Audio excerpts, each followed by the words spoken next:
সাইয়্যিদুনা আবু উমামা রাদিয়াল্লাহু তাআলা আনহু থেকে রিওয়ায়াত, قال رسول الله صلى الله عليه وسلم إن روح القدس نفث في روعي إن نفسا لن تموت حتى تستكمل رزقها وتستوعب أجلها فأجملوا في الطلب ولا يحملن أحدكم استبطاء الرزق أن يطلبه بمعصية الله فإن الله لا ينال ما عنده إلا بطاعته أو كما قال النبي عليه الصلاة والسلام।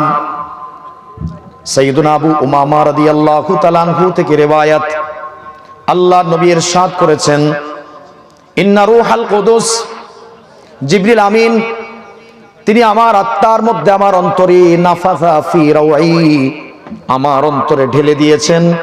আল্লাহর তরফ থেকে কথাগুলো আমার অন্তরে তিনি ঢেলে দিয়েছেন।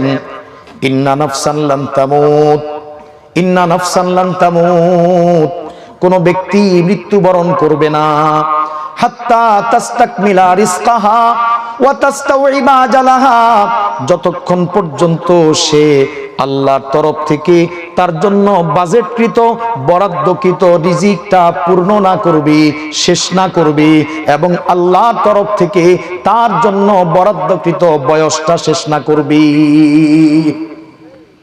আমার জন্য যতটুকু রিস্কের সমান চূড়ান্ত করা আছে, সিদ্ধান্ত করা আছে, ওই পরিমাণ রিজিক পূর্ণ না করা পর্যন্ত আমার মৃত্যু হবে না। তাহলে বোঝা গেল আমার রিজিক আমি প্রাপ্ত হবই হব, আমার রিজিক অন্য কেউ ভাগ বসাতে পারবে না।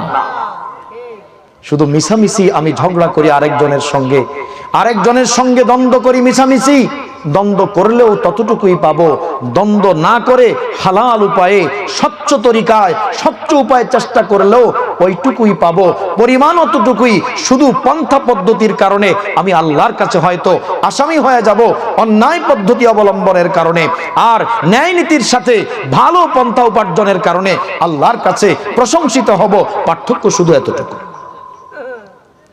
নবী সাল্লাল্লাহু আলাইহি ওয়াসাল্লাম বলেন, ফাজমিলু ফিত তালাব, উম্মত যেহেতু আল্লাহর পক্ষ থেকে রিজিক তোমার জন্য চূড়ান্ত করা আছে, তোমার রিজিক তুমি প্রাপ্ত হয়েই মারা যাবে, তোমার বয়স শেষ করেই তুমি দুনিয়া থেকে বিদায় নিবে, তোমার রিজিক অন্য কেউ নিতে পারবে না, তোমার রিজিক দুনিয়াতে অবশিষ্ট থেকে যাবে না। যেহেতু বিষয়টা চূড়ান্ত, কাজী ফাজমিলু ফিত তালাব, রিজিক যখন তালাশ করবা ভালোভাবে করো, ন্যায়সঙ্গত উপায়ে করো, হালাল উপায়ে করো, বৈধ উপায়ে করো। খবরদার, ওয়ালা ইয়াহমিলান্না আহাদাকুম ইস্তিবতাউর রিজকি আন ইয়াতলুবাহু বিমাসিয়াতিল্লাহ। উম্মত খবরদার, রিজিক আসতে বিলম্ব হচ্ছে এই কারণে, দেরি হয়ে যাচ্ছে মনে করে তোমার অস্থির হওয়ার কোনো কারণ নাই। বৈধ রাস্তাটা বাদ দিয়ে, ন্যায় সঙ্গত রাস্তাটা বাদ দিয়ে অন্যায় কোনো রাস্তা অবলম্বন করার কোনো প্রয়োজন নাই।